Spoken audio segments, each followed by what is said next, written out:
রাস্তা আটকানো পুলিশ যেতে দিল না, অথচ কালকে আজকে ক্যামেরা ঢুকছে, কালকে পুলিশ থাকা সত্ত্বেও আপনাদের উপর হামলা হলো। পুলিশ যা খুশি করেনি, কার্যকরের নির্যাতিতার দোষীদের শাস্তি পাওয়ার থেকে বাঁচাতে পারবে না।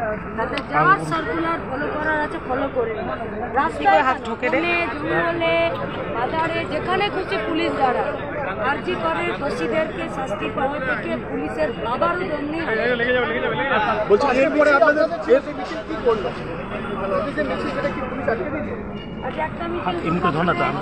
একটা মিছিল কলকাতায়, গোটা রাজ্যে এখন এই মুহূর্তে শুধু আমাদের জানার মধ্যে 47খানা মিছিল কোনটা আটকালো পুলিশ। বলছি যে রুটে মিছিল হওয়ার কথা ছিল সেই রুটটা বন্ধ দেখা গেল, যে ব্যারিকেড করা হয়েছে। গোটা পশ্চিমবঙ্গের অসংখ্য রাস্তা খোলা আছে, যারাই চাইছেন নির্যাতিতরা শাস্তি, নির্যাতিতার দোষীরা শাস্তি পাক, সেই রাস্তার দখল নিয়ে নিন। 14 তারিখ পশ্চিমবঙ্গের মা বোনেরা দেখিয়ে দিয়েছে রাস্তা কিসি কা বাপ কা নাম। বলছি কালকে যারা হামলা চালিয়েছিল তাদের মধ্যে 9 জন এখনো পর্যন্ত গ্রেপ্তার হয়েছে। কি মনে করছেন আসল যারা দোষী, যারা এটা নেতৃত্ব দিচ্ছে, তারা কি অ্যারেস্ট হয়নি বা তাদের কি অ্যারেস্টের দাবি করছে? কোনোদিনই অ্যারেস্ট হয়নি। দেখুন সন্দীপ ঘোষ যাচ্ছে আসছে, অ্যারেস্ট হচ্ছে না। যে পুলিশ এবং যে প্রিন্সিপাল এবং যে সুপারের এবং যে ডিউটি রোস্টার করতেন, যাদের দেখ রেখে সঞ্জয়ের বাবা জমিদারি ছিল আরজিকর, তাদের শাস্তি হচ্ছে? অ্যারেস্ট হচ্ছে না। আরজিকর ভাঙলো ভেতরে, আর পুলিশ যারা রাস্তার ওই পাশে মঞ্চ করে দাঁড়িয়েছিল তাদেরকে লালবাজার ডেকে 2.5 ঘন্টা ধরে জেরা করছে। আর যারা ভেতরে ভাঙলো তাদের ছবি ভিডিও ক্যামেরা সমেত পুলিশের কাছে আছে, ওটা বালিশের নিচে রেখে ঘুমাচ্ছে। তো বলছি সিবিআই এর হাতে রয়েছে কেসটা, তো সিবিআই কেন দেরি করছে, কি মনে করছেন? পুড়িয়ে দিল যারা সেদিনকে গোটা পানিহাটি দুর্গ করে রেখেছিল, যারা যে কাউন্সিলররা যে বিধায়করা মস্তানি করে ডেড বডি পুড়িয়ে দিল, পুলিশ তাদেরকে ধরতে পারল। সিবিআই এর প্রতি আস্থা আছে? ওয়ার্ক অর্ডারে সেমিনার হল, তার পাশের বাথরুম, তার পাশের রেস্টরুম ভাঙলো, পুলিশের কাছে খবর আছে? নেই। দুর্গাপুরের বুকে দিনের বেলা বোম চলে এলো, পুলিশের কাছে খবর আছে?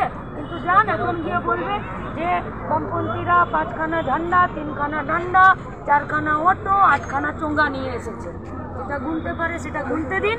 বালি কয়লা মাফিয়াদের সঙ্গে টেবিলে বসে টাকা ভাগ করে, বাকি যেটা নির্যাতিতাদের দোষীদের শাস্তি দেওয়ার দাবিতে গোটা রাজ্যের মানুষ এক হয়েছে, সেখানে পুলিশ সিবিআই এর উপর আস্থা আছে?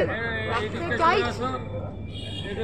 চাইছি। They are public servants and they paid by public ট্যাক্সের পয়সা দিয়ে। বলতো সিবিআই নিজেদের দক্ষতা এবং যোগ্যতা প্রমাণ করার মোক্ষম সুযোগ পেয়েছে। কয়লাতে ফেল, গরুতে ফেল, বালিতে ফেল, তপনকান্দুতে ফেল, বগডুয়ে ফেল, নারদা সারদাতে ফেল, রবীন্দ্রনাথের আশা করছি রবি ঠাকুরের নোবেল চুরি ফেল। আমরা আশা করছি সিবিআই গা ঝাড়া দিয়ে উঠবে, নিজেদের দক্ষতা যোগ্যতা গোটা দেশের মানুষের কাছে প্রমাণ করবে। প্রমাণ করতে না পারলে যেমন নজরে দুর্গাপুর, নজরে সিবিআইও রইল, অপেক্ষা করুক রাজ্যের মানুষ সিবিআই এর কাছেও জবাবদিহি করতে দ্রুততার সাথে।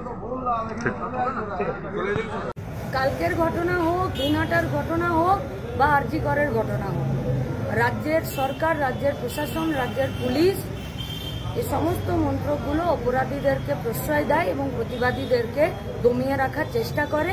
বিমল দাশগুপ্ত ভবনে বোমাবাজি, ছাত্র যুব মহিলাদের মিছিলে আক্রমণ, এর বাইরে কিছু নয়। নির্যাতিতা দোষীদের শাস্তির দাবিতে যেভাবে গোটা রাজ্যের মানুষ নেমেছে, তাতে রাজ্যের পুলিশ, রাজ্যের প্রশাসক, রাজ্যের মন্ত্রী, রাজ্যের মুখ্যমন্ত্রী তিনি কিছুই করতে পারেন।